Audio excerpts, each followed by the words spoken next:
Assalamu alaikum warahmatullahi ta'ala wabarakatuh. Naam, ni wapi chapu dalili za kujitambua kwamba una mikosi, wewe una nuksi. Mambo ni machache tu. La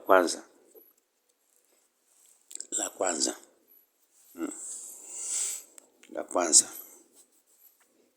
wewe una jema kwa watu. Ukifanya jema, hata ufanya jema kubwa vipi, watu hata mpango nalo hawalioni kama unafanya jema. Lakini ukifanya baya tu, hata baya dogo tu, nongwa. Ukifanya baya dogo tu linakuwa jambo kubwa, linakuwa jambo utajuta kuzaliwa. Huyo ndo zake, huyo ndo hivi na hivi, huyo nini, maneno barabara. Ilo fanya jema hata lio kubwa vipi, watu watampango hata waoni kama unafanya jema. Ila fanya dogo lolote baya, itakuwa kubwa ambako utachanganyikiwa. Kwa hiyo jema halithaminiwi na baya lako dogo linachochewa, basi jua tayari wewe hauko salama. Ya pili, yani wewe ushobokewi, huonekani, ushobokewi. Kwa kifupi, unapita utatabani na hawana, unaona takataka fulani, hana habari na wewe. Kazini unaingia tatu unasaidia asubuhi salama, watu kama wataki vile.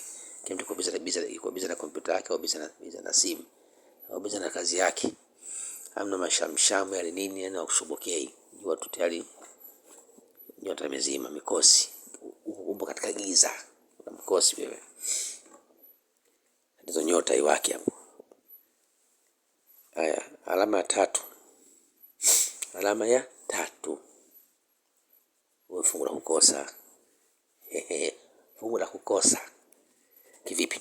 Kama kuna upendeleo, kuna migao, kuna vitu fulani watu hawataka kufikiria. Jamani, kuna mgao hivi, shika hivi nani? Achana naye huyo, si hayupo na laki alipo. Watu wanagawana. Ukija na tutamgawa 20,20 hapa. Tumepoana na mtu fulani, tumegawana 20,20. Jamii yangu iko wapi? Wewe si uko. Kati kama uko fresh, utawekewa lako utaikuta. Wewe watu wanagawana ukuta. Ni wewe wataka ndugu. Napita mambo mengi ya muhimu mazuri unasikia tu. Ukiuliza tulikusahau, tuwe radhi, tusamee, ubinadamu tena tulikusahau. Watapata taarifa wote taalikwa nini, lakini wewe utasahaulika. Pengine mtu akisema afanye sio vizuri mwalikendo na unalikuwa mwisho. Tulikusahau tena mambo mengi, ndio utanisamee shoga yangu. Samee ndugu yangu, basi na hivyo nilipitiwa. Yaani wewe watu haupo kipaumbele chao. Ufikiriwi. Unaelewa? Ufikiriwi. Uonekani. Hiyo ni alama nyingine ujitambua wewe una mkosi. Upewi kipaumbele sehemu. Fungu la kukosa. Upewi kipaumbele, lakini pia fungu la kukosa. Kwa mfano, kila unachokifanya hakiendi, biashara zinadunda. Pata mchumba anaenda, mchumba anakula kona, hadumu.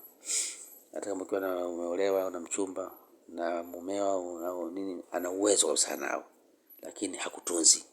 Upati nguo mpya, upati vitu vipya, upati ile kusema uone kama kweli upo kwenye ndoa au na mchumba mwenye uwezo. Hela anazo lakini wewe ndani zake zinaishia nje. Yaani hajisikii kukununulia wewe mke wake, hajisikii. Akuletee kile, akuletee begi, kapita kaona kimkoba, kaona nini, kaona kijola, ni pekee mke wangu, hajisikii. Jua tu unamkosi ndugu yangu, giza hilo. Nyota imezima, tatizo nyota, mkosi umekufunika. Unaelewa? Kingine na ya mwisho, sasa ni ya mwisho. Nakupa kodi ya mwisho. Kodi ya mwisho. Wewe hata ukisema usikilizwi. Kama kuna tatizo, kuna jambo, wengine wakisema lakini kweli umesema kweli ni sawa tutajirekebisha. Ukisema wewe nongwa. Watu watakuzodoa, watakuandama mpaka utajuta kusema. Ukisema jamani yule nani, wewe puzi, mtu anakuchamba. Nani si uwe naye, nafika anaongea tu hapa. Si mdomo unamwasha. unaona hana kazi wewe, atakuwa hana kazi tu, utachambwa na nyumba nzima. Mpaka utajuta kwa nini ulisema, utajuta kwa nini ulisema. Unakimbia chumbani mbio, unakaa unalia huko, ndugu yangu. Chuma kishawaka, mkosi huo nusu, nyota imezima, huonekani. Lakini kama una nyota yako unang'ara, una mkosi, unaheshimika. Ukisema neno hata ukifoka, watu sawa, tumekusikia. Lakini sasa jaribu una mkosi foka, ongea kawaida tu bala, leo ukifoka utapigwa. Ndugu yangu, pitia hayo nilokueleza, jitizame. Ukiyapata hayo, jitizame. Huna hata moja? Kama unao matatu, manne, matano katika nilosema, au unalo moja, basi ndugu yangu jua tu chuma kishawaka, mkosi huo nusu hiyo, nyota imezima, hilo giza. Wa assalamu alaikum wa rahmatullahi ta'ala wa barakatuh.